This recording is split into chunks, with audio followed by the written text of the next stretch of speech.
A few days later, when Jesus again entered Capernaum, the people heard that he had come home. They gathered in such large numbers there was no room left, not even outside the door, and he preached the word to them. Some men came, bringing to him a paralyzed man, carried by 4 of them. Since they could not get to him, to Jesus, because of the crowd, they made an opening in the roof above Jesus by digging through it, and then lowered the mat the man was lying on. When Jesus saw their faith, he said to the paralyzed man, "Son, your sins are forgiven."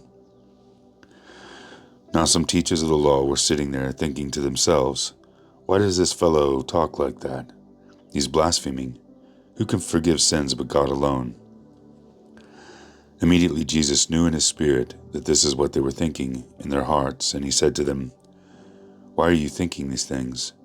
Which is easier to say to this paralyzed man, 'Your sins are forgiven,' or to say, 'Get up, take your mat and walk'? But I want you to know that the Son of Man has authority on earth to forgive sins."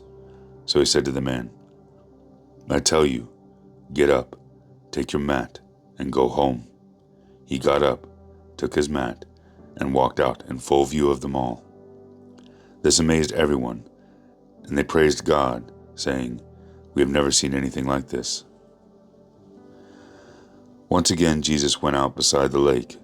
A large crowd came to him, and he began to teach them.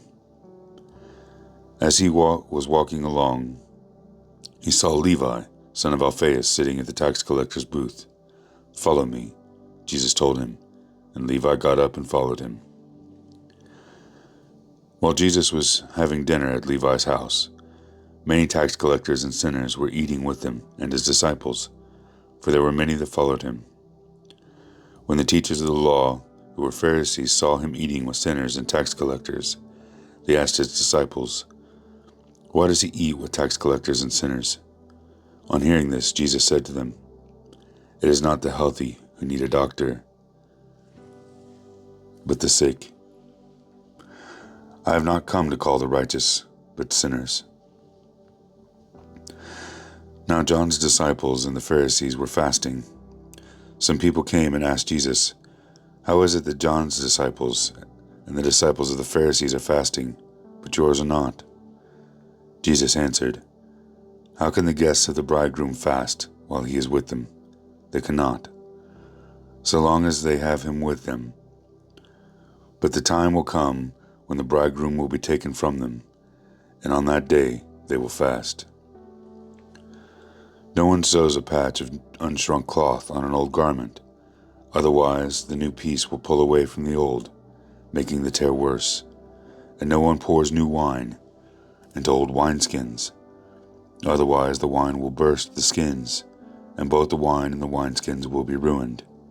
No, they pour new wine into new wineskins." One Sabbath, Jesus was going through the grain fields, and as his disciples walked along, they began to pick some heads of grain. The Pharisees said to them, "Look, why are they doing what is unlawful on the Sabbath?" Jesus answered, "Have you never read what David did when he and his companions were hungry and in need? In the days of Abiathar, the high priest, he entered the house of God and ate the consecrated bread, which is lawful only for the priest to eat, and he also gave some to his companions. Then he said to them,